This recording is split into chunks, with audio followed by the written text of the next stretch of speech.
इंदौर में मेट्रो परियोजना के टनल निर्माण को लेकर जुलाई से खुदाई का काम शुरू होने की बात सामने आ रही है, जिसको लेकर अब टनल खुदाई विवादों में भी आ सकती है। इस दौरान एक बड़ा खतरा है कि शहर में जो पुरानी बस्तियां हैं, वहां के जो मकान है, उनके ऊपर खतरा मंडरा रहा है, वह गिर भी सकते हैं। इसी को लेकर यहां पर चेतावनी जारी की जा रही है। 30 मीटर परिधि में आने वाले 100% जो घर है, उनको जोखिम भी हो सकता है। मलारगंज, जेल रोड, बड़ा सराफा, पलासिया जैसे कई क्षेत्र है जहां पर कई इमारतें जो 70 से 80 साल पुरानी है, जिसको लेकर यहां पर अब सवाल उठ रहे हैं और ये सवाल कांग्रेस के द्वारा उठाए जा रहे हैं। मुख्यमंत्री और सभी अधिकारियों से इसको लेकर आग्रह किया गया है कि वह इस बात को लेकर ध्यान में रखें। राकेश सिंह यादव क्या कुछ दावा कर रहे हैं इस पूरी खबर को लेकर, सुनिए। मेट्रो को लेके एक पूरी डिटेल योजना सरकार को दी गई है, मेट्रो प्रबंधन को दी गई है, मुख्यमंत्री को दी गई है कि मेट्रो का जैसे ही टनल का काम चालू होगा, अंडरग्राउंड मेट्रो का, तो अनेक मकान खतरे में आ जाएंगे। जहां टनल खुदेगी वहां से 30 मीटर दोनों साइड, राइट एंड लेफ्ट के मकान ज़्यादा खतरे में रहेंगे।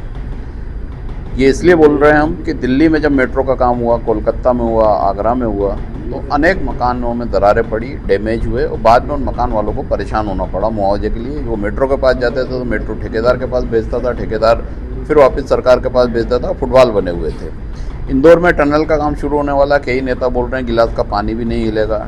टीएमबी मशीन ऐसी आई है कि वो सब कुछ ऑटोमेटिक हो जाएगा। ऐसा इस दुनिया में, इस धरती पे कभी नहीं होता। जो टेक्निकल समझते हैं वो जानते हैं कि जब टनल बनेगी तो कई घटनाक्रम होते हैं। तो निश्चित तौर पर 60 से 80 साल पुराने मकान हैं तो डैमेज होंगे, लेकिन अब इस डैमेज का कौन मुआवजा देगा? मेट्रो देगी, ठेकेदार देगी या सरकार देगी? पहले से तय होना चाहिए, इसकी गाइडलाइन बनना चाहिए। सारे मकानों की वीडियो शूटिंग होना चाहिए, जियो टैगिंग होना चाहिए, उनका इंश्योरेंस होना चाहिए इंडिविजुअल, ताकि अगर मकान गिरता है, डैमेज होता है तो उस मकान मालिक को सीधे उसको वो मुआवजा मिल सके। इन सभी मकानों के जो वास्तविक स्वामी हैं उसका सर्वे होना चाहिए। जहाँ टनल निकल रही है उससे 30-30 मीटर दूर मार्किंग करके बोर्ड लगाना चाहिए कि ये मकान उस टनल की जद में है। कहीं भी कोई भी घटनाक्रम होता है तो सरकार को तत्काल सुरक्षा की कार्रवाई के साथ उनको मुआवजे की कार्रवाई भी हाथों हाथ करना चाहिए। जितने दिन उनको किराए के मकान में रहना पड़े, बाहर रहना पड़े, उनका नुकसान हो, वो आर्थिक नुकसान की पूर्ति होना चाहिए। इससे तो हमने एक नागरिक मंच भी बनाया है जिसमें अनेक सदस्य जोड़े गए हैं। वो इन सब क्षेत्र में आने वाले नागरिकों की मदद करेंगे। अगर सरकार नहीं सुनती है, मेट्रो नहीं सुनती है, तो फिर सारा मामला न्यायालय में लेके जाएंगे।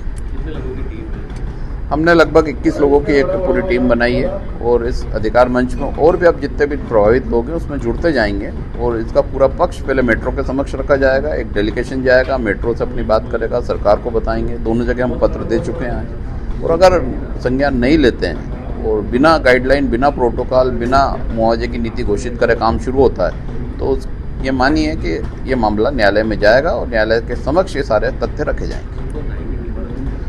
देखिए, बहुत सारे हमारे सब वरिष्ठ नेता हैं, सत्यनारायण पटेल जी हैं, सुरजीत चड्ढा जी हैं, अन्य बहुत सारे सभी लोग शामिल, अर्चना जायसवाल जी हैं। वो पूरी लिस्ट हमने जारी करी है और सब एक समान रूप से होकर शहर हित में काम कर रहे हैं। इसमें कोई अलग अलग नहीं, सभी एक ही लेवल पे मिल के काम कर रहे हैं। शहर हित का काम है, जनहित का काम है और आम नागरिकों की, कोई गरीब है, कोई छोटा है, कोई बड़ा है, सबकी एक जैसी मदद कर रहे हैं।